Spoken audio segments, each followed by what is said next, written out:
Sebo ne banyabo abaana ba Katonda mwenna mbaaniriza nnyo mu linnya lya Mukama waffe Yesu Kristo. Mukama mulungi ate ennaku zonna. Basebo ne banyabo mumpubireko mwenna gye muli gye musinziira. Mukama waffe yeebazibwe. Haleluya. Basebo ne banyabo mwenna bakuŋŋaanye mu kifo kino wano wennyini bwe tuli e Kyambogo, abatuwuliriza mu Prime Radio, abatulabira ku TV ez'enjawulo, ate era n'abatulabira ne batufunira ku internet mu tekinologi omwengi ali mu nsi eno, mwenna wamu mbaaniriza mu linnya lya Mukama waffe Yesu Kristo.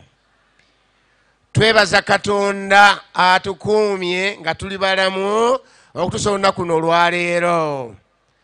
Mukama atukoze bulungi, Mukama atukuumye, Mukama atulabiridde, Mukama atuyisizza mu bingi ebibaddewo mu myaka gye tubadde ate tetusinkana mu ngeri eno, naye Mukama n'atukkiriza tukomawo olwaleero ate mu bungi obw'ekitalo. Linnya lya Mukama waffe lyebazibwe. Kale katuwubireko bannaffe abo bonna be tuliraanaganye nabo. Mukama waffe yeebazibwe. Mukama atukoze bulungi. Njagala kusookera ddala okuzzako okwaniriza abasumba mwenna abali ku kifo kino, mwenna n'abakyala b'abasumba. Nsaba omusumba yenna waali, omubuulizi w'enjiri wonna waali, Global Mission Workers Chaplain, yimiriramu oba omukyala w'omusumba oba waabo bemmenye, yimiriramu awo we babakubirako amiina kuba mwe bannannyini mukolo guno. Bannaamiina temaleeyo. Twagala kwebaza Katonda olw'obuweereza bw'aba maami n'abakyala abo, era njagala kwaniriza mu ngeri enjawulo bonna bali wano naffe mu ngeri enjawulo nga baritayaris mu kiti ekyo, n'abaami n'abakyala abasumba baffe mwenna tusanyusa okubalaba. Kansabe nabo batuwubireko we bali wonna. Manyi babaaniriza dda naye mpulira nga wonna we bali Mukama waffe yeebazibwe. Mu ngeri enjawulo njagala okwaniriza omulabirizi yawumula Musuma James Kajja, gwe naye wano ku kituuti kamusabe ayimirire nate abawuubireko n'amaanyi mangi nnyo, tumukubira amiina etegeerekeka. Mwebale nnyo, mwebalire ddala. Basaba ne bannyaba abakadde b'amakanisa mwenna, kubanga mmwe mutwala omulimu yonna gye gulaga awamu n'abakyala ne bakyaki officers mwenna abakulembera amakanisa, nammwe ntwala omukisa guno okubaaniza mu ngeri ey'enjawulo. Njagala kwaniriza nnyo nnyini abaweereza abazze baweereza mu pulogulaamu eno okuva yatandise. Mwebale nnyo, mwebalire ddala. Njagala kwaniriza mu ngeri ey'enjawulo aba Prime Radio, bane mbakubireko amiina ddala. Tuwanirize mu ngeri ey'enjawulo FM Gospel Entertainment n'amaanyi mangi. Abakyala mwenna bane nkampulire amiina nga ffe baami ffe tukubireko abakyala abali wano, n'abakyala bakubireko abaami n'amaanyi. Abavubuka amiina eyammwe nga yanjawulo. Twagala okwebaza Katonda olw'enteekateeka eyo yonna gy'azze ng'atusengeka mu buweereza obw'enjawulo okutuuka ku nnaku kuno olwaleero. Tumaze emyaka nga buuliziganya ku mpuliziganya ez'enjawulo eziri mu nsi, naye olwa COVID-19 ne tuba nga tetukuŋŋaana. Twebaza Katonda atuwadde omukisa guno ogw'olwaleero ne tusobola okuŋŋaana, si kubanga yavaawo naye amaanyi ne gakendeeramu, naye ssebo era bakyatulumiriza weebeerere mu. Bw'olaba gw'otudde naye teweekakasa, kola ekituufu, weebeereremu. Twebaza Katonda atuyisizza mu kiseera eky'Ebola ekyakaggwa, kyo ne kirangirirwa nti ekyo Mukama kyatusasidde, naye era nakyo kwagendeddeko era ekigambo kye kimu, kwebeereramu. Njagala kutwala omukisa guno okwebaza Katonda nti okusaba kuno we kutuukidde nti obukulembeze bwonna bumaze okuteekebwawo wonna mu Uganda era nga ne Central Uganda Conference bwetyo bwefaanana. Twafunye omukisa nti abakulembeze abo abateekeddwa mu kifo ekyobukulembeze mu Central Uganda Conference basebe ne bannyabo nange mwendi. Haleluya, haleluya. Ku lw'abakulembeze abo nga wano ku kituuti ninako batono, ninako omusumba atwala abasumba, omusumba Joseph Sembusi katumwanirize mu ngeri enjawulo ne Family Life. Nina omuskadde Miro Edward omuwanika omukulu naye olwokuba tali ku kituuti wano waaliwo ababawuubira naye omukyala kayimirire kubanga ye mulina wano ku kituuti. Abakulembeze abalala ebitangaazo byange biyinza obutabafuna ate naye nga mmanyi ensonga.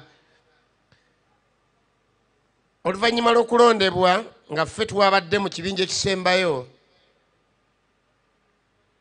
abalondeddwa bonna mu Uganda wenjogerera ku ssaawa zino bakuŋŋaanye Hoima we wali olukuŋŋaana olunene okusirika okw'abakulembeze bonna abalondeddwa mu buli bulabirizi bwonna nga ne conference mweri. Era b'omagamaga wano nga tobalaba abalondeddwa mu bulabirizi buno, abamu baatuuse eddeeri, abatono b'endiko nabo wano nabo bajja kutuuka mu kiseera ekirala okumala wiiki eno totunoonya olw'okusirika ekitegekeddwa Uganda Union naye nga kuli mu kifo eky'Hoima.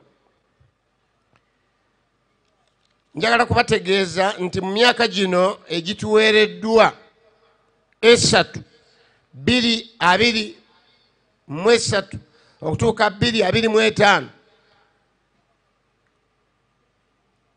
ekisanja ekya bulijjo kya myaka 5 kino ekyaffe gye tumazeko kya 7. Covid yawaayo 2 n'agyongera ku kiri ne giwera 7. Batuwaddeyo 3 okusobola okudda mu nnomo nti 2025 tudda mu nnomo egy'etaano as long as Covid takomawo kututaataaganya. Ku lw'abakulembeze abo bonna abalondeddwa bansabye nsome olunyiriri luno ku lwabwe nga sinabagenda mu birala byonna. Olunyiriri lwaffe oluganzi lwero luli mu Timoseewo ekisooka essuula 1 ate olunyiriri lwo lwa 12 lugamba bwe luti: mwebaze oyo eyampa amaanyi ye Kristo Yesu Mukama waffe, kubanga yandowooza nga ndi mwesigwa bwe yanteeka mu buweereza. Twebaza Katonda eyatadde mu buweereza. Tubaagaza ebintu bibiri: okutusabira n'okuwagira omulimu gwa Mukama waffe ne tukolera awamu kuba Yesu Kristo Mukama waffe. Ensonga ze tulina okukwasaganya nazo kanzikutegeeze mangu era ezitututte mu lusiriko olwo. Emyaka gino 3 gigatta ku myaka giri okutegeeza ti we giggwerako ekigendererwa ebimu ku bigendererwa ebiri mu strategic plan kwe kulaba nga gwali wano wenna buli mukristaayo ali wano ajjuzibwa Omwoyo Omutukuvu. Bw'ova wano ddayo kakasa nti buli muntu ajjuzibwa Omwoyo Omutukuvu. Kyali kibaddewo ye mu kanisa eyasooka Bayibuli egamba bonna ne bajjula Omwoyo Omutukuvu. N'olwekyo bonna kyogere mu Central Uganda Conference, bonna kyogere mu kanisa yo, bonna kyogerwe mu makaago ng'ab'omu makaago bonna bajjudde Omwoyo Omutukuvu. Ekyokubiri ekiri mu strategic plan kwe kulaba nga mu myaka gino tubuulira enjiri mission. Ekkanisa eno yateekebwawo kubuulira njiri. Njagala wano okwaniriza abali wano nga si ba Seventh Day, muwanike ku mikono abali wano nga si ba Seventh Day nabalabi bangi wano, mbakubira amiina. Mubongera amiina. Ate mukubira amiina abaabayise ne babaleeta. mu myaka gino ekigendererwa nti kwe kukakasanga mission buli kanisa buli muntu yenna akola omulimu gwe ekkanisa eno ye yateekebwawo kuteekateeka abantu abagenda mu ggulu nziramu ekkanisa Seventh Adventist Church yateekebwawo kuteekateeka abantu abagenda ludawa byonna bye tukola ne byolaba wano bye weewuunya byonna biri mu mbeera y'emu yakutwala abantu mu bwakabaka bwa mu ggulu nolwekyo okudabolinga membership buli kanisa weeri buli weoli kakasa nti membership edabolingiddwa mu myaka gino spiritual growth okula mu by'omwoyo tekukakasanga buli muntu akuze mu by'omwoyo situagala bantu bannakalanga ngwire nga bali mu kanisa mu maka nga babatize twagala nga bagenda beyongerako spiritual growth ekyokuna kwe kulaba ntufu n'obukulembeze obulungi okuviira ddala ku local church leadership musajja Maxwell aga nti ebintu byonna bitutumuka ne bigenda mu bbanga kubanga waliwo obukulembeze obulungi bigaana lwa bukulembeze ekyokutaano financial freedom twagala mu myaka gino okulaba nga abantu bayambibwako okuva mu mbeera ez'obwavu ekkanisa ziva mu mbeera ez'obwavu district twagala zisituke eziri mu low sustainability zigende mu high buli muntu yeeyongereko mu makaago mu nyumbayo nekisembayo kwe kulaba nga waliwo okulaakulana mu bye tukola infrastructure development okulaba nga byonna biteekeddwa mu nkola ebyo bye biri mu nsonga mbadde sobola butabibagamba wankubadde nga tuli mu kusaba kuno era nze ku lw'obulabirizi buno njagala kubasaba nti ekisanja kino kibeere kyakubuulira njiri evangelism ekisanja kino kibeere kya kubuulira njiri ekyo kikole nnyo n'amaanyi go gonna number 2 tuteekwa okulaba nga twongeza amaanyi ag'okwetaba mu bikolebwa ekkanisa participation buli memba w'ekkanisa tumukubiriza okwetaba mu bikolebwa bwe kuba kusona nsimi nga mwoli bwe kuba kubuulira njiri nga mwoli bwe kuba kukola kino nga mwoli buli ekyetaagisa mu kkanisa every member is expected to participate mu bikolebwa mu kkanisa ye era wano njagala okwebaza mwenna obulabirizi buno n'emikwano gyaffe abatukyalidde abali wano naffe olw'okuwa ebitundu bye10 n'ebirabo ebimirizaawo omulimu guno twekubireko amiina ekkanisa eno terina nsimbi ziva Bulaaya ziva mu Amerika mwe abali wano mwe badonaazi b'ekkanisa eno mwebale nnyo mwebalire ddala tuba mu mulembe guli ogukwata mu ngalo wandikutteko mwakuliranye naye muleke mutunuulire butunuulizi omugambe nti weebale kuwagira mulimu gwa Mukama Katonda mugambe nti weebale kujjako bw'aba yavuddewo nga tokyamukwatako mu ngalo mukwatemu naye mugambe nti weebale kuwagira mulimu beebale kubuulira njiri participation mwebale era emyaka gino twagala okwongeza ku muwendo gw'abatayifu returners abaye ebitundu bye10 n'ebirabo naye mwebale kuwagira mulimu mwebale kuwagira Prime Radio mwebale kuwagira Kireka Adventist Hospital basebo ne banyabo twekubireko amiina olw'enkola yammwe wetutuukidde wano olwaleero ng'ekkanisa ekuze to the level nti wano olwaleero bwe tubadde tukuŋŋaana bulijjo tuba n'abantu abavudde ebulemezi ne buluuli naye abo nabo baafuuka obulabirizi obwabwe era nabo bamaze dde olukuŋŋaana olufaanana nga luno tukikubireko amiina era munnanga badde ambuuza nti ate baba kujja wano twandigiddewo batutya naye twebaza Katonda olw'okukula kw'ekkanisa yeekuze eri ery'obulabirizi ate era ekuze obulabirizi obuli obutwala Mityana Mubende butwalira ddala Kiboga wona obulabirizi obwa West Buganda Field tubakubireko amiina era balina olukuŋŋaana nga luno nabo ku Sunday eggalayo mu mwaka guno okwo kwonna kula kwa kkanisa buli nnaku genda neebuuza nti ekkanisa ekuze naye nze nkuze kyenkana mu by'omwoyo nawe kyebuuze kanisa ekuze era twaweereddwa tasika era tugirina nteeketeeke bulungi emyaka gino twagala giggweko gino nga tulina obulabirizi emukono nga tulina obulabirizi emasaka ebyo si byamagero ebijja okujja bitonnye. Omusajja omu ate teyali yattakozesa bya ddiini. John F. Kennedy yagamba things do not happen, they are made to happen. Tetujja kukera bukezi nkyanga eri obulabirizi, tulina bye tujja okukola okutuukayo.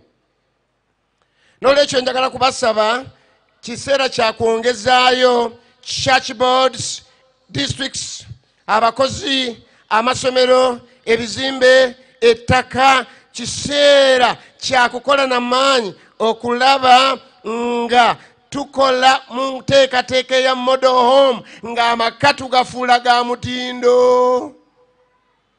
Sitwagala amaka agali awo luyongoyongo gabeere ga mutindo, ng'amaka gasinza, amaka galina bayibuli, amaka galina lesoni, galina oluyimba, galina ebyenfuna, galina n'emmere.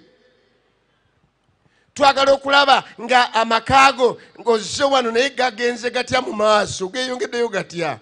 Bwe wali bw'oli yoteeka okuba nga teeka okubawo ekikyukako mu myaka gino. Mwebale nnyo. Era ebikyukako mu by'obulamu, enkulaakulana mu by'obulamu, obulamu bw'olina bwongerwemu obulamu obulungi obw'omutindo. Okwongeza omutindo mu nsinza, mu makanisa, worship, okusitula spirituality ne knowledge ey'ebintu bya Katonda bye tukola. Era nsaba Mukama atusaasire. Njagala kusembyayo mu bino byonna gatta eddoboozi lyange kuli Musumba Ssembuusi. Kyaddondo naddala tugenda kuba n'okugaba omusaayi wonna nga Ssaabasajja bye yatulagira. Era enteekateeka zikolebwa, mbasaba twenyigire mu nteekateeka eyo, tugikolere ddala n'amaanyi gaffe gonna. Era gyona balina omukungu omu ne mugamba nti anze ngenda kuba n'abange bayitirivu nnyo, bonna mbagambire wamu, mbakungire wamu basoma ne bannyabo olw'okujjuna, olw'okuyamba n'okwanukula omulanga gwa Ssaabasajja si eri bantu ba Buganda bokka naye n'eri ensi yonna, olw'okutaasa abantu ababonaabona n'abafuna obubenje n'embeera endala. Mukama tusaasire banaye kuba Kristo Mukama waffe. Ng'otudde awo nga toyimidde na kuyimirira, njagala tuyimba oluyimba 98 ekitundu ekisooka kyokka. Akulembera okuyimbisa tuyimbise ekitundu ekyo kyokka. Mujeri Yesu temulwawo, atudde mu ffe wano leero, ffenna tuyita okusembera, agamba nti mujje.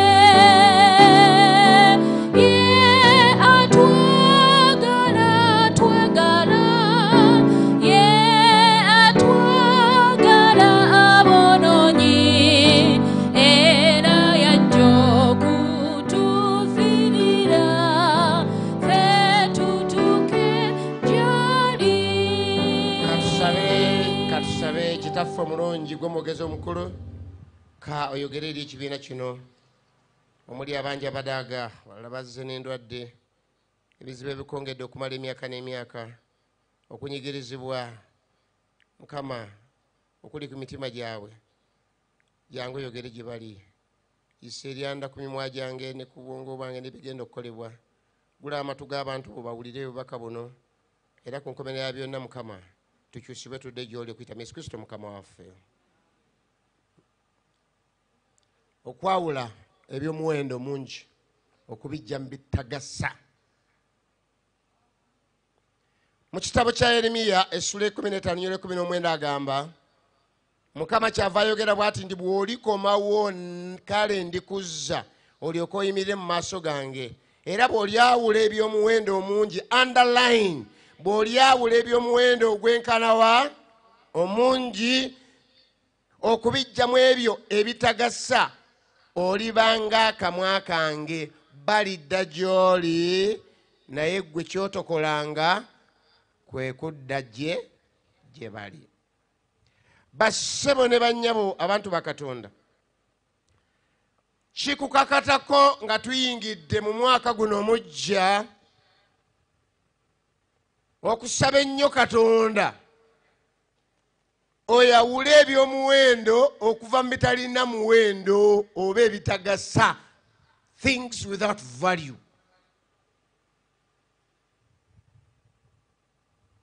Singa obadde n'ekiseera njagala owandiike buwandiiso lw'ekiseera kye tulina. Adamu ne Kaawa nga bali mu lusuku Aden baafuna obuzibu. Baali mu lusuku olwasimbibwa Katonda yennyini, nga byonna ebirimu Katonda ye yabitaddewo bya bwereere. Essula eno ey'okusatu olunyiriri olw'omukaaga lugamba omukazi bwe yalabanga omuti mulungi okulya era nga gusanyusa amaaso, omuti nga gwakoogombebwa okuleeta amagezi, n'anoga ku bibala byagwo n'alya, n'awa era ne ku musajja we naye n'alya. Omuntu gwe bayita Kaawa bwe yayogera n'omusota era nga ye Setaani, yalina ebintu bibiri ebimuli mu maaso. Yalina obulungi bw'olusuku n'obulamu bw'emirembe n'emirembe, ate n'ekirala ekimuli mu maaso nga kibala. Kaawa bwe atunulira mbu bwe yalaba ng'ekibala kirungi nnyo kijja kulabisanga ky'amagezi, n'alaba nga kijja kumwongerako obulungi, n'anyooma n'atyoboola enteekateeka ya Katonda, n'amenya ebirowoozo bya Katonda, n'alyamu ekibala. Osiriikira ne weewuunya kyali kibala nga kyakula kiti ekyo, teyayawula kya muwendo ku kitali. Bw'ogenda mu kitabo kye bayita Timoseewo ekisooka essula 2 ate weewuunya ebiriyo. Timoseewo ekisooka essula 2 essula 2 olunyiriri lw'e13 olunyiriri lw'e13 n'olw'e14 ayogera ebigambo bino. Agamba naye omukazi,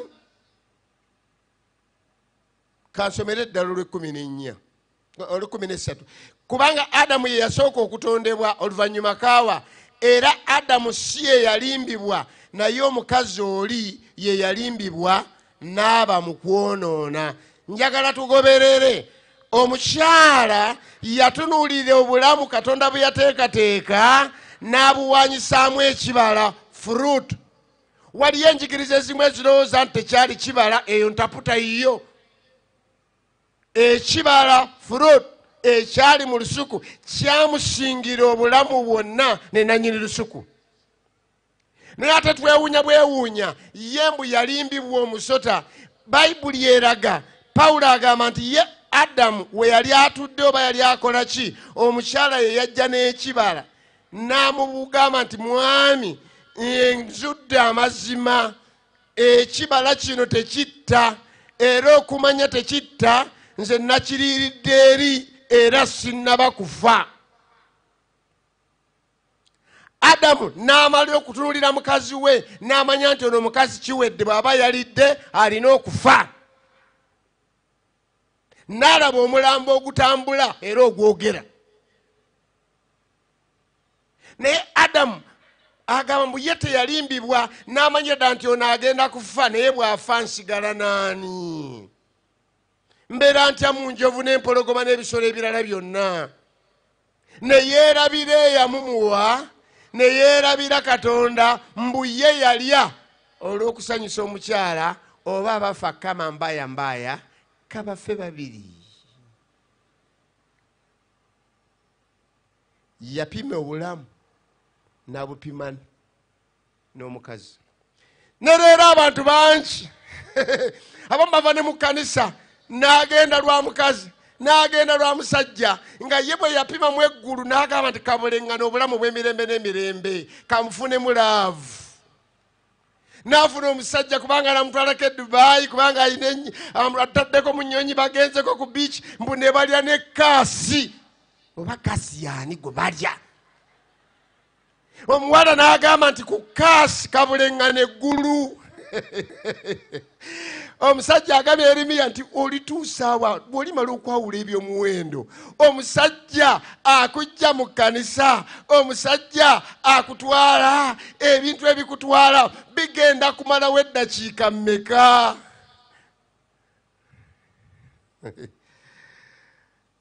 Kitalo. Bayibuli eno eraga olukalala sinza na kulumalayo. Bwe nsoma mu lubereberye Essula 25 nyongera okwewuunya. Waawo gwe neewuunyawo omusajja bamuyita Essula ya 25 olwa 29 nawo njagala weewuunyeewo katono. Gwe neewuunyaawo 25 29 agamba Yakobo n'afumba omugoyo. Esawu n'ayingira ng'avudde mu nsiko ng'akooye nga talina maanyi. Esawu n'agamba Yakobo nti ndiisa nkwegayiridde omugoyo gw'omumyufu kubanga sirina maanyi. Erinnya ly'embe kyeriva liyitibwa Edomu. Yakobo n'ayogera nti nkusa leero obukulu bwo. Esawu n'agamba nti laba mbulako katono okufa. Eby'obukulu biringa saaki kufaaki. Mbu okufa enjala. Omugoyo gw'ebijjanjalo. Bameka bali balabye ku mugoyo. Mwe abatoto tebamanyi mugoyo. Mumanyi kawunga oba simanyi. Kakati omusajja ono ayogera gwe njogerako ye Esawu. Esawu yali atambula bulijjo mu lusiisira, atambula bulijjo mu kampu ng'ensi emwegomba. Lwaki emwegomba? Ye mwana omubereberye owaani? Owa Isaaka. Isaaka yaani? Isaaka mutabani wa Ibulayimu. Ibulayimu yaani? Ye jjajjaffe, ye naggagga. Naggagga ategerekeko obulungi ennyo, yayina ebintu ebiyitirivu.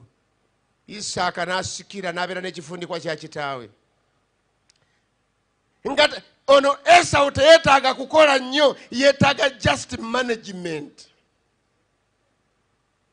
Esawu ava mu busika bwe bwonna n'agamba omusajja, n'agamba muganda we nti ate ndaba sirina maanyi, enjala endi bubi, nnyinza ntya, ebyobusika birinnyamba ki nga nfudde? Omuwandiisi omwebonabbi agamba teri kyakulwanyisa kya Setaani ekiyitibwa disappointment ekiyinza kukisinga amaanyi. Kyakulwanyisa kya Setaani abantu bagudde eri lwakubamala mu maanyi. Esawu yaggwamu amaanyi, abantu bagwa olwaleero maanyi. Kati olwaleero COVID-19 abantu abapakula mu kanisa maanyi, ekonome etabusa abantu maanyi. Omuntu n'agamba sirina kyakola ne ku Sabbiiti n'akola, maanyi gatalina. Sitaani alese disappointment mu bantu.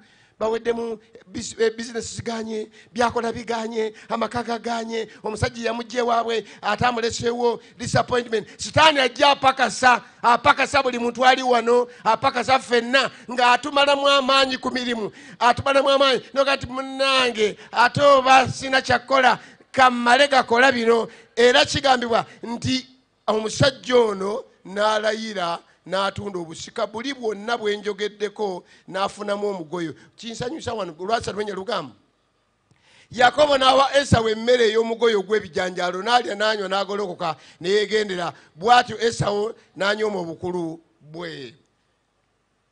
Bameka abafunye omukisa ne bafuna breakfast ku makya? Wanika bw'oba wafunye ku breakfast nganzi wanika. Kati ate kambasisa emikono. Bameka bawulira ng'enjala ate zzeemu okubaluma. Kakati emmere ey'okumakya gye twalidde ensubya ntya obulamu bw'emirembe n'emirembe kubanga ndidde omugoyo. Setaani mubi, omulabe w'ensi eno. Siyinza kumalayo. Naye Deema, Pawulo agamba nti Deema yandekawo olw'okwagala emirembe egya kaakano. Ekyo kisoma mu Timoseewo ekyokubiri 4:10. Yuda yatunda mukama waffe lwa ffeeza, mane, ffeeza byanfuna. Gekasi yasubwa eyandibadde asobola okubeera nabbi wa Mukama. Yasubwa kubanga yagala feeza n'ayagala emiteeko gy'engoye, engoye kwambala bwambazi, just money. Omusajja bamuyita Akani, feeza ne zaabu bye byaleeta olutalo. Naye bassebo ne banyabo, njagala kwemuunya kino oba kwogera ku nsonga eno n'emirembe. Agambye nti yawulawo, bassebo omwaka guno yawulawo ebyomuwendo okuva mitalina muwendo. Gwali wano nga tonnaba kubatizibwa, yawulawo ekyomuwendo ku kitali kya muwendo. Ssebo nyabo yawulawo. Kyova olaba njagala kusoma ebigambo bino. Pawulo agamba tewandibaddewo nakatono ekintu kyonna ekyekiika mu lugendo lw'omuntu olw'okulokolebwa. Ekintu kyonna tekyandibaddewo. Mu Kabakuuku essuula eno eyokusatu 17 mpaka 19 agamba ebigambo bino. Kabakuuku nti omutiini newankubadde nga guyinza okutuuka ekiseera nga tegwanya, n'emizabibu nga tegiriiko bibala, ne bwenteganira omuzeyituuni obwereere, ennimiro ne bwe zitaleeta mmere yonna, embuzi ne zimalibwawo mu kisibo, so nga n'ente mu biraalo ziweddemu. Wulira bino bassebe byetaga amiina. Era naye ndisanyukira Mukama. Amiina sigiwulidde. Kabakuuku agamba ebintu ne bwe bifaanana bityo bubi, tekakutanda n'oluzinga fokasi y'eggulu. Ente ne bwe zifa, agambye ekonome ne bwekka wadde muyi, olina ebizibu, onyigirizibwa, otawanye n'ekimbe, otawanye n'ebizibu, otawanye n'omukazi, otawanye n'omusajja, otawanye ne muliraanwa, otawanye n'omulimu, otawanye n'obwavu obw'olulekereke olubeerera nga bukutawanya. Agambye nti ebyo ne bwe bibeerawo ndisanyukira Mukama. Lwaki nsanyukira Mukama? Ensonga agitaddeko kubanga ye Katonda w'obulokozi bwange. Bassebo ne bannyabo, tekakutanda mu nsi muno olw'ebizibu ebikutuuseeko, olw'okukaaba kwotuuseeko, n'otuuka okutendewererwa obulokozi. Nedda.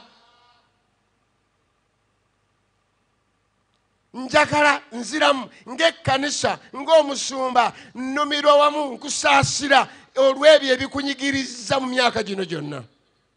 Olwa Sitaani ebikolobero byakukozeeko, byakyakukolako ne leero. Eyo abasumba gye bali nga basabira abantu Sitaani abakozeeko ebikolobero, ayagala abasubye eggulu. Abaleetedde endwadde ezitalina kunnyonnyoka kutegerekeka. Ate nga n'okunyonnyoka okutegerekeka nakwo eddagala lyako teritegerekeka. Abantu bwe bali bazuukuka ne bagenda okukola, naye nga bibakola tebikola. Agambye ne bwe binasiba bitya ndisanyukira Mukama. Ndijaguliza Katonda ow'obulokozi bwange. Tugamba tutyawo bassebo ne bannyabo. Njagala kukutegeeza ssebo ne nnyabo, kyova olaba Bayibuli eno terina nnyo byetubuulira ku Setaani bye yayogera, ate era nange sibyegomba.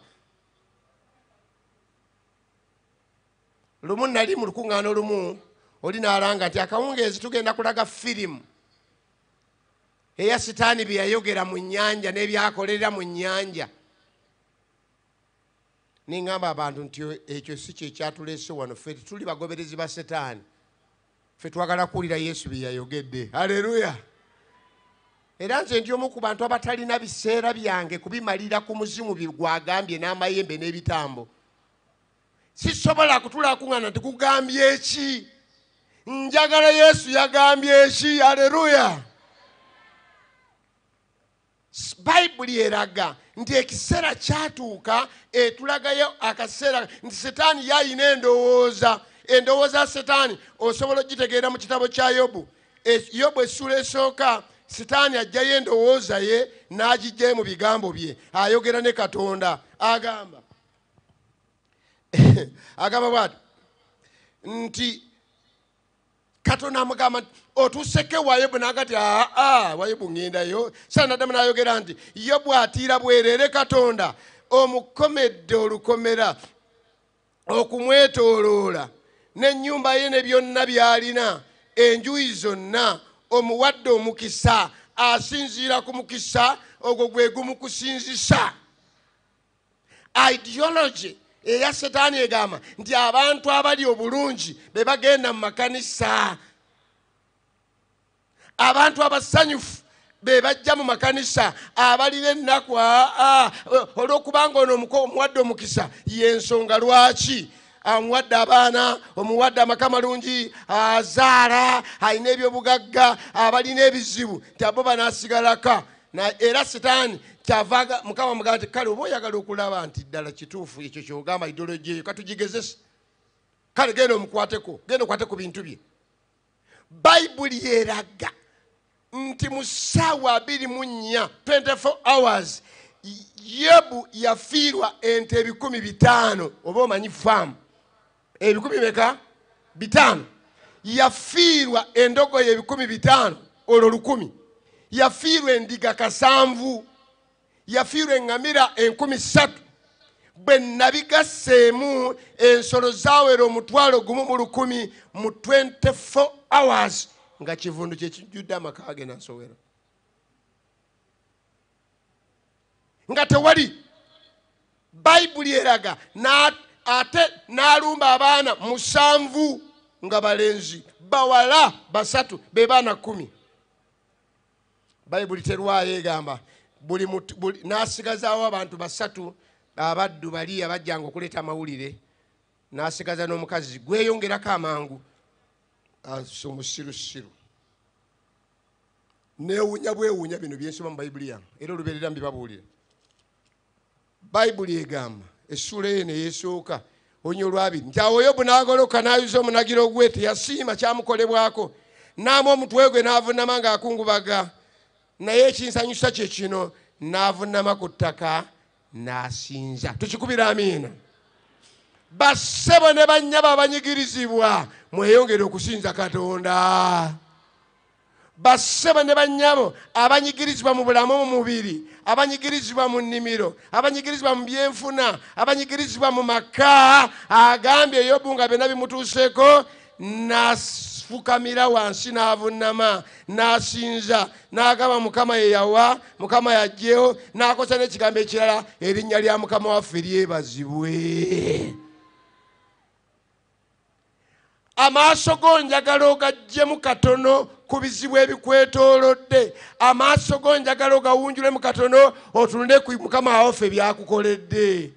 Wunjula ku maaso go okuva ku bulumi bw'olimu, okuva ku nnaku gy'olimu, okuva ku yigganya okukuliko. Amaaso go ate ogasse ku bulungi bwa Katonda. Ono agambye nti byonna ne bwe birintuukako ndijaguliza obutukuvu bwo, ndijagulizibwa ekigambo kyo. Kyova olaba nti omusajja wa Katonda ye eyawandiika Dawudi ayogera bw'ati mu ssula y'e8 olunyolo 19 aga nti Mukama atenderezebwenga. Aleluya. Babeka nti Mukama atenderezebwenga. Newankubadde nsula bubi, newankubadde sinafuna musajja, newankubadde sina mukyala, newankubadde ebintu binnyiga, newankubadde mbonaabona mu nsi, naye Mukama akola atya? Mukama atenderezebwe, atenderezebwe. Nzani ayita mu COVID, nzani ayita mu Ebola, nzani ayita mu bino, nzani ayise mu ddogondo lyempita mu nsi muno, nzani ayise mu bintu ebitambulirwamu, nzani awangudde abalabe bange. N'atenderezebwe Mukama. Waliwo ekiseera lw'otunula nga w'oyise tewategeerekeka, nayiseewo ntya? Bayinza n'okubuuza wayiseewo otya?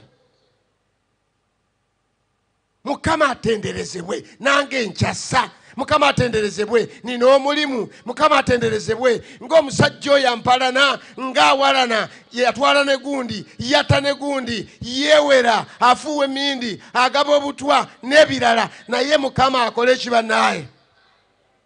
Bameka abalinganza bagamba nti newankubadde byonna bibiri Mukama atenderezebwe mu bulamu bwange. Bassebo ne bannyabo ate kambabuulire ensonga endala. Mmwe abali wano Mukama atenderezebwe olw'okulaba ekkanisa ey'amazima. Ekyo kyagalamu amiina endala. Kubanga n'abatannagiraba bakusinga amagezi, bakusinga obuyivu, bakusinga neki, balina obukugu bungi, batambudde ensi yonna naye n'ebigambo ebitono nga tebabisobola naye gwe wabiraba. Mukama akole eki bannaaye.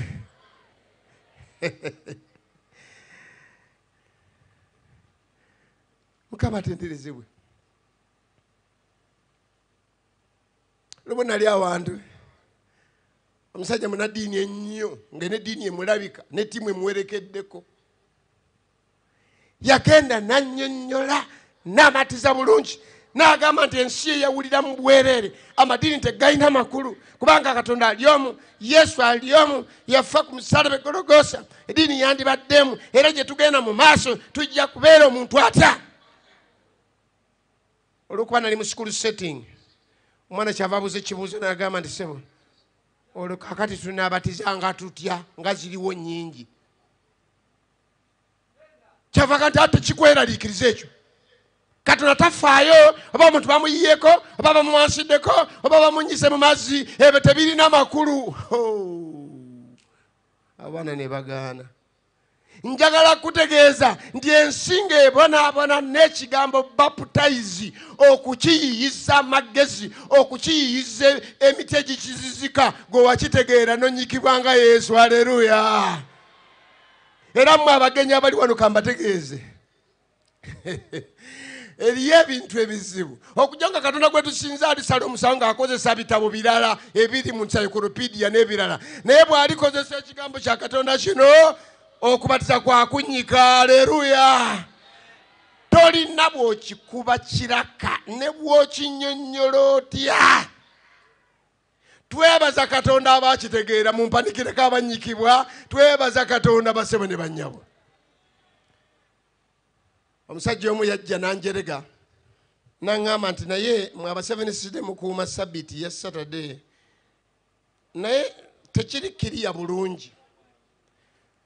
Naye nange ndikitegeera nga kiri kiriya nange ndikuuma sabbiiti ne mugamba kiriwo ekitali kiriya. Bassebo ne mugamba kiriwo ekitali kiriya. Ekiri kiriya mu Bayibuli very clear nti Yesu yafa ku Friday ng'enkya sabbiiti. Kiri kiriya. Kiri kiriya. Ne mubuuza olina kalenda ewuwo. Kale naliko n'ekigambo Good Friday. Ekitegeeza nti olwo bwe tuvaako enkya sabbiiti kati ekiri kiriya kisali awe. Bw'wali omukazi wamuwasa atya gwe atasobola nakubaza. N'obaza omukazi n'omugjayo waabwe n'omugja n'owasa n'omukazi atali waggwanga lyo wamumatiza temwayogeranga lulimi ki. Gwamatiza abawala n'obakwana n'omatiza abalenzi ne bakutwala n'omatiza okola nabo n'okola ne thesis n'odefendinga mu maaso g'abaprofessors. Tosobola kutegeera njawulo ya Friday. Tosobola kutegeera Friday. Tosobola kujawula na Saturday. Wobeera wakula otya. Mwebalemu abakitegeera. Bassebo ne bannyabo ono kyavuddde agamba Mukama waffe yeebazibwe. Abantu babonaabona n'abafu. Wali ofunye omukisa ogw'ekisiraani n'owulira abantu nga baziika nga baga nti ono atuuse mu ggulu ate nga bwe bakaaba nga ataagiza atya. Wali owulidde omuntu yagamba twalimu n'agamba nti ono yatuuse dda mu ggulu ngeri gy'abadde muto agenze kutuwolereza abato bonna olufa nga bagenda mu ggulu. Ne mubuuza nti olunyiri olugamba nti nenda abafu abakulu n'abato nga basalibwa emisango gwe lwaba lutya. Mu mulembe gwa Nuwa waliwo abaana abato oba tewaaliwo? Baafa oba tebaafa? Esodoma ne Gomora waliwo abaana abato? Baafa oba tebaafa? Baafa ate lwaki nga abato tebalina misango? Mmwe abazadde mmwe mutuleetedde ekizibu. gw'obuzaabuzizza omwana n'otomulaga mazima. Bassebo ne bannyabo Mukama atenderezebwe kubanga ffe tubyawula. Tusobola okwawula. Yawulawo eby'omuwendo ku bitali. Yawulawo amazima ku bulimba. Onagati bw'olimala okwawula emmwanyi entuufu ku nfu. Omanyi nze fwe tubeereddewo edda twalimanga pamba wano mu Buganda naye nga ne pamba abamu kafiifi. Naye tulonda mulonde. Ku bima by'emmwanyi osangayo abalonda emmwanyi. Waffe mu kyalo ffe gye tulima tuweewa ebinyeebwa, tuweewa ebijjanjaalo, tujjamu ebisusungu ebirala ne bigenda. Oyinza otya okuba nga oli muntu muyivu nga toyawulanga kye bayita sabbiiti, nga toyawulanga kye bayita kubatiza, nga toyawulanga kye bayita amateeka ga Katonda. Olinagana amateeka ga Katonda ku musaalaba Gologoosa gaavaawo ne galagawa. Basewo onagenda atenderezebwe. Mukama yatuzibula amaaso. Naye ate erife eri abanyigirizibwa abazze wano olwaleero mu kusaba kw'okusemululwa n'okuyambibwa, Mukama tuyambe. Agambye nti atusitulira n'omugugu gwaffe buli lunaku. Haleluya. Naye akagambo kasembyayo agambye nti atusitulira omugugu gwaffe buli lunaku. Agambye ekirala kyataddemu ekirikkiriya ndi ye Katonda w'obulokozi bwange. Njagala okutegeeza mwenna abakuŋŋaanye wano nti omuntu yenna ku nsi kuno atalirokolebwa ensi emusaze aviiriddemu awo. Awo n'agambye kyenva nsanyukira. Kansome ebigambo bino omuddu wa Katonda byayogera. Pawulo mu Bakolinso ekyokubiri essula 4:16 ne 18 aga kyetuleva tulema okuddirira naye newankubadde ng'omuntu waffe ow'okungulu ngaggwaawo naye omuntu waffe ow'omunda afuuka mujja bulijjo. Kubanga okubonaabona kwaffe okutazitowa okw'ekiseera ekyakaakano kweyongerayongera nnyo okutukolera ekitiibwa ekizitowa eky'emirembe n'emirembe. Ffe nga tetutunulira ebirabika wabula ebitalabika. Kubanga ebirabika bya kiseera naye ebitalabika bya mirembe na mirembe. Aleluya. Njagala kusaba bali wano abakuŋŋaanye nga tuyingidde ekiseera kino mu mwaka guno mu mbeera eno, weetegereze ensonga gye njogerako. Amaaso go togassa nnyo ku birabika kubanga bya kiseera buki bannaye. Yawulawo eby'omuwendo ku ebyo ebitali. Tobigeraageranya, tobigeraageranya. Pawulo agamba yakizuula nga newankubadde tubonaabona naye ku nkomerero Mukama alina enteekateeka ennungi ey'obulamu bw'emirembe n'emirembe. Tetunulira birabika, tunulira ebyo ebitalabika eby'emirembe n'emirembe. Pawulo yafuna omukisa omulala guguno. Bayibuli eraga ndi yasitulibwako n'atwalibwako mu ggulu mu ngeri ey'omwoyo. Bye yalaba byewuunyisa nnyo era byamulema okutendereza n'okunnyonnyola. Agamba nti eriiso be litagiranga ki? Munziremu eriiso be litakolanga ki? Okutu be kutagiranga ki? Ebitayingiranga mu biki? Mukama waffe byaterekedde abamwagala ng'abiteeseteese mu ggulu. Osubwa otya eggulu olw'omulenzi boyfriend? Osubwa otya eggulu olwa mukyala? Osubwa otya eggulu olwa ssente, money? Abantu olwaliro owanyisa otya obulamu bw'emirembe n'emirembe n'obufunamu ssente ze batali kuziika nazo ne baliziika nazo tulizijjayo ne tuzijjamu. Ebintu byonna n'omalira ssente obulamu bwonna mu kunyagulula ebitongole, mu kunyaga ensimbi, mu kukyusa ebiraamo, mu kukyusa endagaano n'ozimba kalina. Mwe tugenda okujja ng'abaziisi tukutwale mu kalitunsi, tukutwale mu kiwonvu, tukutwale mu biyinjayinja, tukuziikeyo, tunaabe mu ngalo, tukomewo eka. Lwaki omalira ebintu eby'omuwendo obulamu bwonna obufiirwa olw'ebintu ebitalina makulu? Agambye bw'olimala okwawula, nze njagala omwaka guno njawule ntegeere eggulu nditegeere nga lya njawulo nnyo. Ekyo kye nsinga okwagala, ebirala Mukama abimpa buwi. Haleluya basebe ne banyawo. Agamba ekyo kye kikulu, ekyo kye njagala, ekyo kye ntereeza, ekyo kye njagala okunyweza Mukama atusaasire. Omukyalo ono yawandiika ekigambo ky'ensanyusa era buli nnaku nkyagala nnyo buli lwekisoma nziramu amaanyi. Hakati omuntu bw'alisuba okubeera mu ggulu aliba afiiriddwa byonna. Aliba afiiriddwa bimeka? Atalibeera mu ggulu aliba afiiriddwa byonna. Kubanga ku nsi toyina kyofunye. Buli nnaku ngenda nnyonnyola ensonga eno njagala etegeerekeke nti kati tukuŋŋaanye mu kisaawe wano naye abaamiza eddagala basinga abataamiza obungi. Eriyo n'amirirako awo. Bulamu ki buno bw'okuvujjirira eddagala erya buli lunaku? Tuli mu kiseera ng'ensi yategedde nti obulwadde bujja kweyongera bweyongezi. Buli koona waliwo famase, waliwo drug shop, batunda ddagala. Ate buli muntu yenna ayiiyizza bw'alaba ekikaawa ng'akamula ng'atunda nga naye ateekako kapande. Abantu batupakasizza wonna w'olaga nawono kyemmanyi n'eyo gye bali kaakati. Ensi ogifunyemu kiriwa? Ensi egaana okusinza, ensi ekusuula, ensi ekujja ku mulamwa erimu ki? Oyo omusajja akugaana okugenda mu ggulu ng'ojja kufa awasa omukazi omulala. Oyo akugaana okutereera mu abaana n'ogaana okutereera olwakitawo kubanga agaanye okutereera.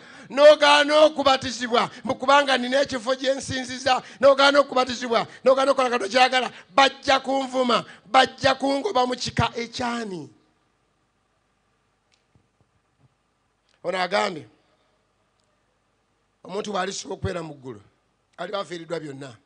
Naye omuntu bw'alituuka mu ggulu aliba afunye byonna. Baliwo abagamba nze njagala kutuuka mu ggulu. Nze njagala omwaka guno n'emyaka egiddirira mu bulamu bwange n'obubwo kulaba nga tewali kintu kiyimirira mu maaso gange n'eggulu. Njagala kutunulira Kristo kama mbaya mbaya. Ensi eyinza okukasuka amayinja nga byakasukirira Siteefano. Siteefano baamukasukirira amayinja, lino ne limukuba eno, lino ne limukuba eno, naye n'aga nti ndaba eggulu nga libikkuse. Ne Yesu mulaba ng'atudde mukono gwe Katonda Kitaffe Ayinza Byonna. Njagala kusaba mwenna ababonaabona abakaabira wano, abatagira mu bufumbo, abatagira ku mirimu, amaaso go togassa ku mayinja gakukasuukirirwa, amaaso go gasseko Katonda awonya. Kabakuku kyagambye nze nsigala nsanyukira obulokozi bwange. Bassebo ne banyabo. Era agenda maaso muwandiisi n'agamba tetuyinza kwaŋŋanga kufiirwa ggulu. Siyinza kufiirwa ggulu nenfunamu amayembe, nenfunamu ebiteega. Siyinza kufiirwa ggulu nakatono. Basebo agambye nti kubanga Katonda yatuwaffe ebyobugagga byonna ebiri mu ggulu byaffe. Omuwandiisi omu yatuwandikira juzi n'awandika akantu kagamba nti bwe tulituuka mu ggulu just for 2 or 3 seconds buli muntu alisooka mu penitensi ye kyeŋŋamba alisooka kwenenya. Mbwagenda kugamba bugani kale ebiseera nabimalira ki? Wastage of time mu bintu ebitalina makulu. Ogaana otya okusinza Katonda, ogaana otya okwewaayo ne batubala nga tetukola mulimu gwa Katonda, tetuzizza Katonda. N'ogaana okwewaayo ne weekuniza n'ebintu ebigenda okugibwako, bakuzinga akakoma, bakuzinga ebbaasa, bakulekeyo. Abakyala batisatiisa mu kufa kwa babbaabwe, ondeke Ddaani, ondeke Ddaani, ondeke Ddaani. Tayagala kusigalayo amangu n'embira avaayo misinde. Abadde akabanga agenda gabula muwogo nakubijanjalo nakatogo. Ennaku zino n'okuzika kufuuse kirala, n'abafumbi bazungu, n'enkoko bazigabula, n'ennyama ne bagigabula. Kubanga gwe waweddi. Abange nga tonnaggwa kola olujegere ne Katonda. Agamba nti eriiso betalabangako, okutu bekutawulirangako, ebyo ebitayingiranga mu mutima gwo Mukama byakutegekedde, tobiwanyisaamu bulwadde bwo, tobiwanyisaamu bizibu byo, tobiwanyisaamu musajja oyo. Never. Bano abakazi n'abasajja Katonda yatuwa kulavinganamu nga tukyali ku planet eno. Bw'olaba nga akulemesa eggulu mugamba ali nkulaba. njagala genda bwakabaka bwa muggulu. Era mwabawala bano nkuwa amagezi, teka akutaana n'ofumbira omusajja gw'otegeereddewo nga talina potential yagenda mu ggulu, mwesonyiwe ddiba. Nze ng'omuziisaaziise kubanga natendekebwa ne mu kuziika ne bannange bono kumpi buli mufu bamulanga ekimuse, ono yafudde kino, ono yafudde kino. Sinnafunayo mufu afudde bugumiikiriza. Tibanange ono mukazi omuwala ono banange ekimuse alinze n'akoowa n'atondoka n'afa. Abange tokoowa, linda mukama waffe Yesu. Tofuuka specialist wa kulinda n'okola n'anniversary ey'okulinda omusajja. Musajja muveeko. Bw'olaba batalina potential, omusajja agala kutwala anywa njaga, agaya mayirungi, akola biki, omulabe entunula ye, embeera ze, engeri ze tezirina kakwate na ggulu. How can I sacrifice my heavenly life? Obulamu bwange mpanyisaamu nti ono muyaga. I cannot. Basajjamu abasajja abali n'abavubuka, owanyisa otya obulamu obw'emirembe n'emirembe olw'ebyo ebigenda mu maaso, olw'engoye, olwa ssente ezitali zizo, ensi ya Mukama naki okujula kwayo. Why? Mu mwaka guno tufokasinga ku ebyo wadde tebirabika naye byalubeerera.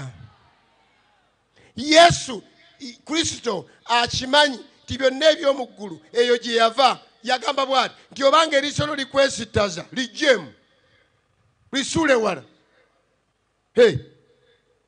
Kubanga kyekisinga obulungi ekitundu kyekimu kizikirire, omubiri gwo gwonna guleme kusuulibwa mu geyeena. Obanga mukono gwe gukutawaanya, amakulu kyagamba kiki? Tokkiriza ekintu kyonna. Njagala olayirire mu lukuŋŋaana luno, tewali kintu kinaŋŋaana genda mu ggulu nga kiri ku planeti eno. Tokkiriza mukwano, bw'oba bakuwa mulimu, emirimu gyakubula dda n'ofuna omulimu naye nga gukugaana okgenda mu ggulu, please no. Kambeererewo, teri afudde bugumiikiriza. Ne bwe mba mulwadde nga ggwe omulwadde adaaga wano, tosolovinganga ebizibu byo ng'okozesa Setaani okumalako ebizibu. Sitaani tamalawo bizibu, era abagenda bonna mu ndagu gwe baaloga gwe bongera. Wetegereze ku kyalo ewammwe eyaga nti bamuloga mu mwaka guli nga wakamulaba ne leero bamuloga. Yalina amagye amazize, ayina yirizi, ayina enjala, ayina bino, naye kasookedde abikuŋŋaanya, kasookedde abeera na yirizi, kasookedde abeera na bigali, kasookedde abeera na mbugo, talina yinki gye yali yeeyongeddeko. Yeeyongerako ki? Yeeyongera kwenonera bwereere. Tunuulidde abantu abanyaze ensimbi nga nti oba banyagira ki? Ng'omulaba musiiwuufu okusinga abasiiwuufu bw'ali olabye ku nsi. Ate n'abanyirira ne bwanyirira atya bw'aba agenda mu geyeena, okunyirira kwe kwesipaata. Anyirire. Bameka bagaa nti kama mbaya nze njagala genda mu ggulu. Nze njagala olukuŋŋaana lwa leero ffenna twawule eby'omuwendo okubijja mu bitali byaki. Omwaka guno weeyongeddeko emyaka egy'okumanya ne leero kyakola ebintu ebitali bya muwendo. Noddira ensimbi zonna z'ofuna ne bayisaawo akabbo nga temuli kitundu kya 10 kyo, temuli kirabo, sente zonna ozimalidde ku sikiini. Olina akasiiga mu maaso, olina akasiiga ebigere, akasiiga omumwa ogw'ekyengulu kalala, akasiiga ogw'ekyemmanga kalala. Kakati alina akamuwujja, alina usiga enjala ezo yazivaako, n'aleeta endala n'azitonyezaako, n'abeerawo sente azimaliddeawo, n'azimalira mu nviiri, ne baleeta ekibbo n'aga nti ebitala byankwata, bikuteera mu saaluuni nga byuma bigezi. Toyawulawo. Omuntu n'asuula siringi 5 mu kibbo bimeka meka nga yaguze omugaati gwa 6. Guli ludawa? Guli waka 6. 5. Toyawulangawo n'owo omuntu nesente zowa ku mabugo zisinga zowa mu kanisa. Toyawulanga bya muwendo. Olusogena makanisa agamu n'ogati bannange oba bano tubasomese kitya. Ng'ekkanisa etunula bulala n'amaka gabe gafaanana bulala. Tebaawulanga bya muwendo nti wano we wali obulamu bwaffe. Omuntu n'abulwa sirinye 13 okusoma leesoni.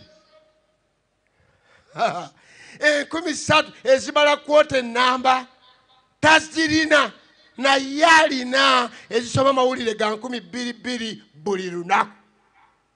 Tayawulanga. Tayawulanga bya muwendo. Mukama tusaasire. Agambye ye Katonda w'obulokozi bwange. Bameka balinganza bagamba Mukama atulokole atusaasire. Maliriza n'ebigambo bino. Tojja nziramu. Eggulu Katonda yali sali abwereere okuyita mu Yesu Kristo Mukama waffe. Katonda yakola kyonna ekisoboka atulokole. Yamanya nti gwe toyinza kutuuka mu ggulu ku magezi go. Ne bw'anaga nti kwata amateeka tojja gasobola. Yakola kino tojja kukikola. Ye yennyini n'aleeta omwana we Yesu Kristo ne yeewaayo n'ajja n'atambula ku nsi emyaka 33 n'atakola kibi n'ekimu. Tugamba tutyawo. N'abeera nga takoze kibi. N'akwatibwa n'awaayirizibwa. Era nze bannange ngumya mwenna be bawaayidde Yesu baamuwaayira ddawo yayitawo. Nalabako omuntu agamba nvudde mu kanisa kubanga banjogeddeko. Gwani gwe batayogerako? Yesu bamwogerako ne leero bakyamwogerako. Yesu ne leero bakyamuwaayiriza. Mwenna abawaayirizibwa guno omwaka togwa ddamu amaanyi. Mwe mwenna abayigganyizibwa Yesu bamuyiganya ddamu amaanyi. Yesu bamukolako byonna paka lwe bamukwata. Ng'abamukwata babadde atambula nabo. Kiruma okubanga bobadde otambula nabo bokola nabo be bakuliddemu olukwe. Omusajja n'agamba ngenda kumugwa mu kifuba. Gwe mulaba ngudde mu kifuba. Oyo gwe mbamunywereza ddala. Yesu n'amugamba nti omwana w'omuntu omulyamu olukwe ng'omukola ki? Ng'omunywegera. Yesu bamutwala mu kooti 7 kwolwo olunaku. Naye zonna n'ayitamu nga talina musango bamuvunaanye. Ekyo kibadde kyagalamu amiina eyaddala. Ne bagamba nti wadde talina musango naye akomererwe.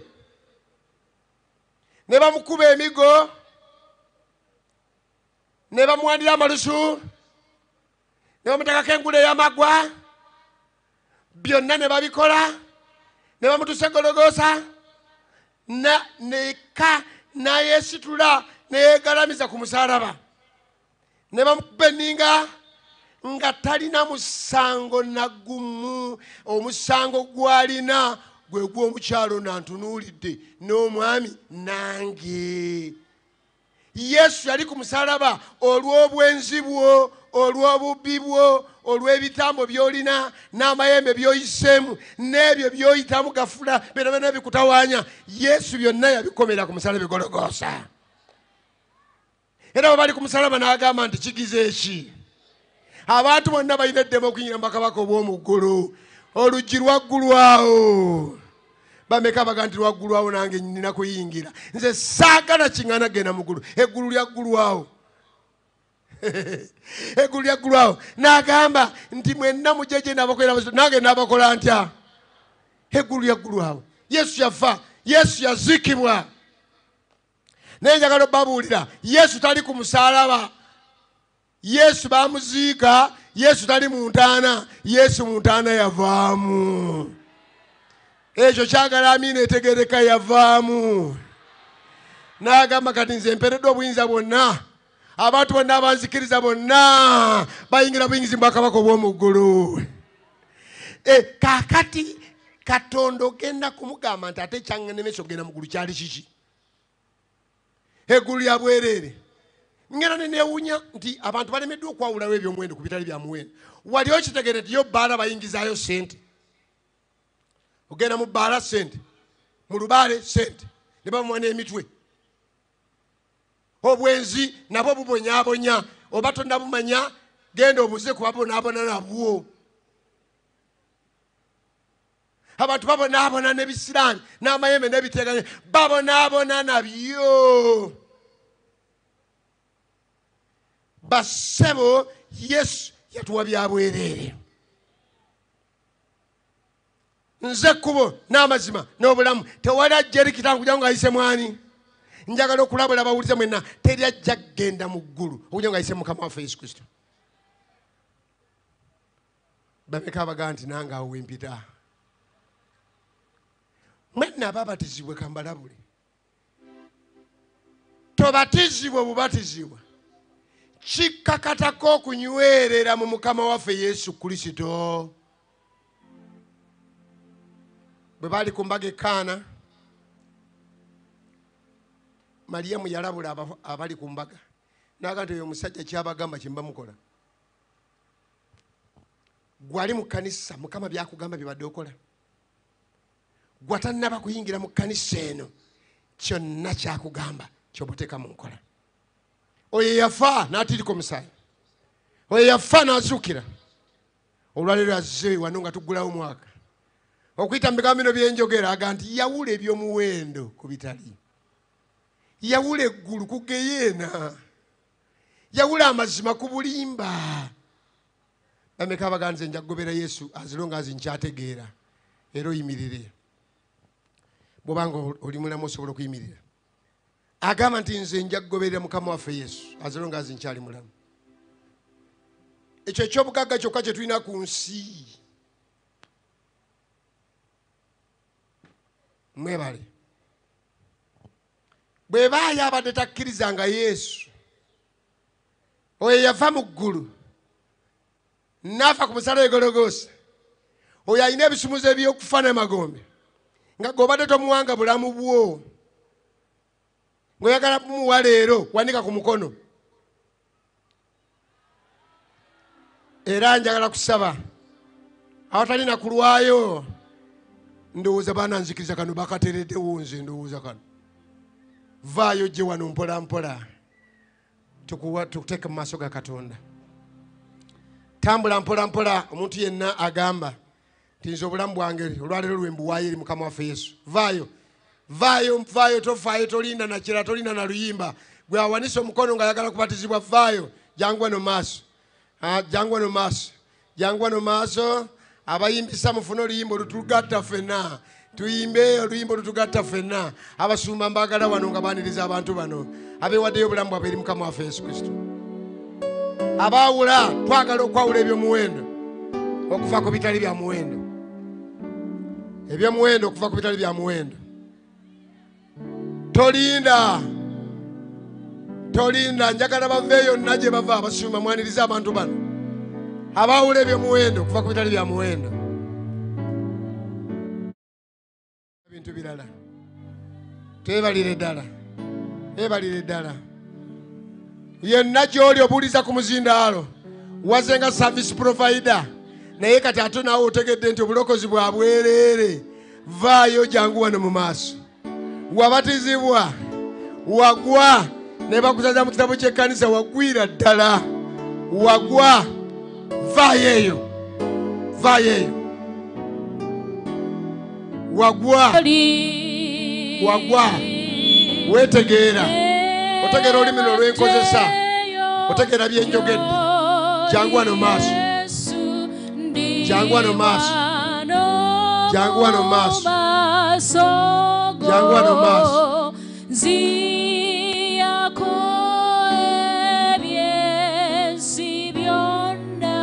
Eyaleese omuntu nga ayagala kwewa eri Yesu ajja wano maaso.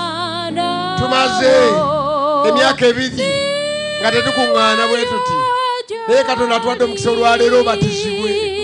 Baatuguliddewo ku lulwo. Yawula eby'omuwendo. Tetuyinza kuva wano ng'abaawudde eby'omuwendo tetubakozeeko mikolo. tuteekwa okubakolako emikolo abawaddeyo obulamu bwabwe eri Yesu. Vaayo okooye okufuuwa emmindi, okooye okunywa enjaga, okooye ebyokola, okooye ebyokola, okooye okweraguza, okooye ebigali.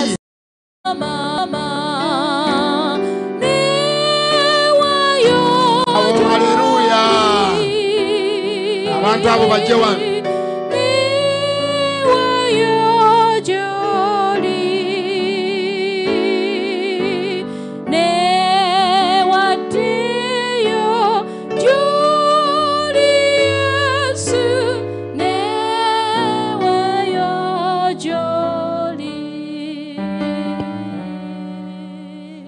Sebo ne banyabo yamba ku muntu oyo ajja. Olimbo olulala, olimbo olulala, olimbo olulala.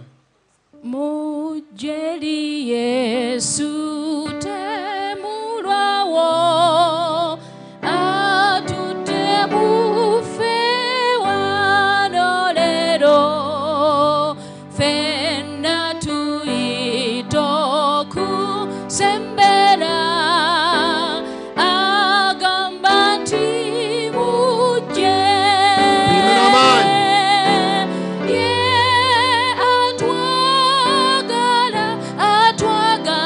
Oluvannyuma lw'ebyo tuyiseemu eggwanga,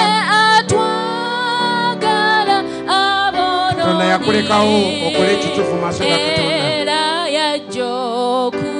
Oyawula ebyomuwendo kuba ku bitabo byamuwendo.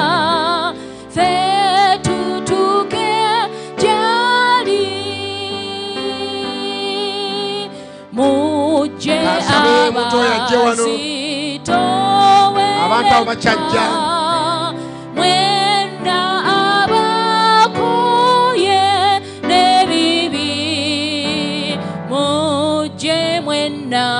Nabawumuza muje mwena jendi ye atwagala ye atwagala abononyi era yajoku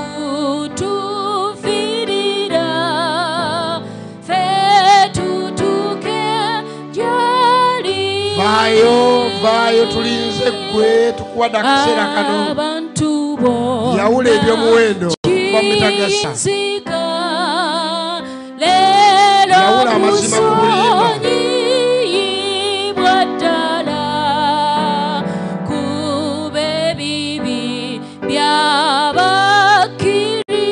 Yamba ku muntu gwe waleese. Muyambeko.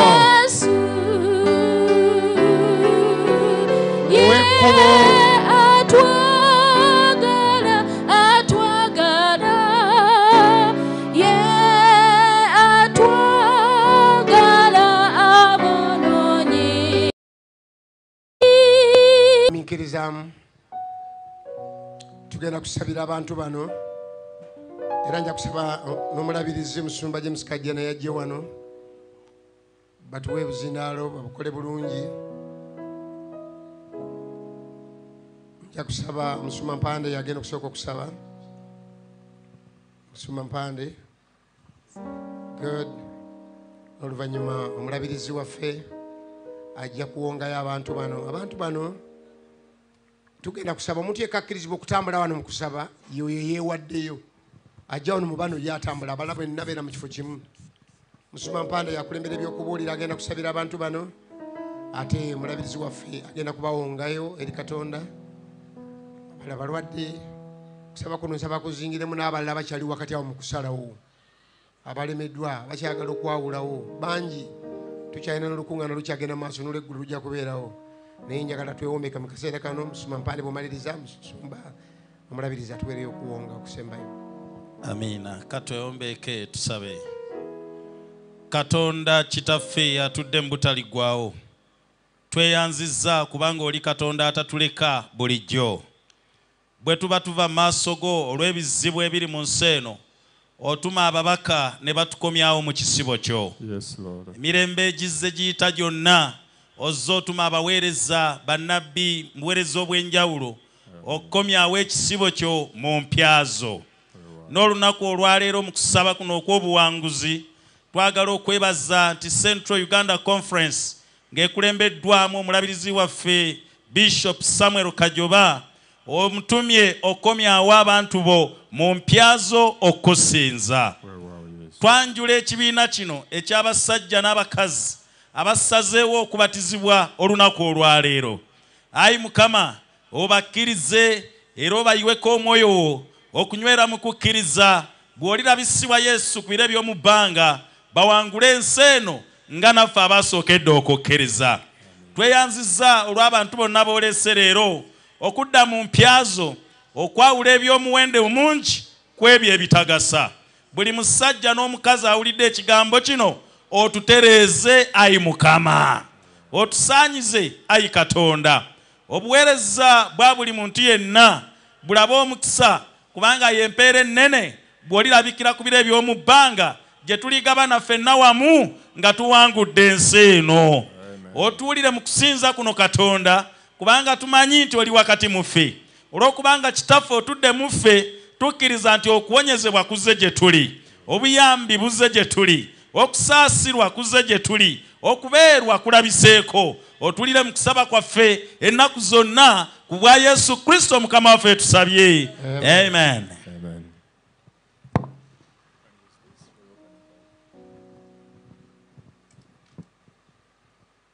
Mukama Katonda omukulu,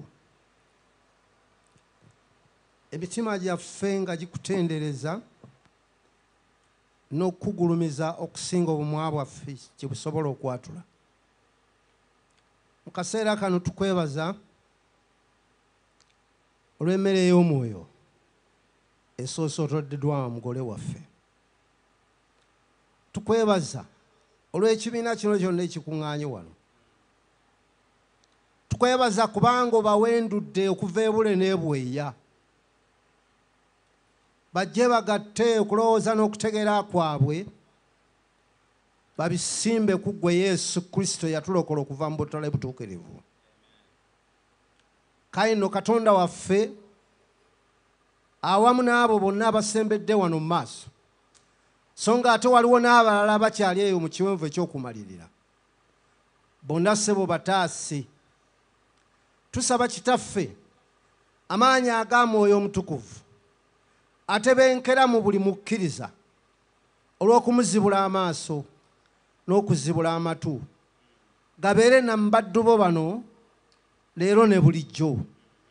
Tusaba Kitaffe ow'ekisa ekingi amaanyi agazuukiza Yesu Kristo okuva mu magombe leero nga gamaze okulangirirwa mu kifo kino, abo bonna ababadde batannabagawulirako ekigambo kino ekyatuddwa wano kakisensere mu bulamu bwabwe, kisensere mu muntu waabwe ow'omunda, kisensere mu mmeeme zaabwe. Kale Kitaffe ekitiibwa kyo kyolesebwe eri ensi yonna okuyita mu basajja n'abakazi abali wano olwaleero luno. Tukusaba Kitaffe okutula enjegere zonna ez'obusamize, kutula enjegere zonna ezitali za butuukirivu, abaddu bo bano n'abazaana bo ezibadde zibasibye. Jawo ekizikiza mu magezi gaabwe, jawo ekizikiza mu byenfuna byabwe.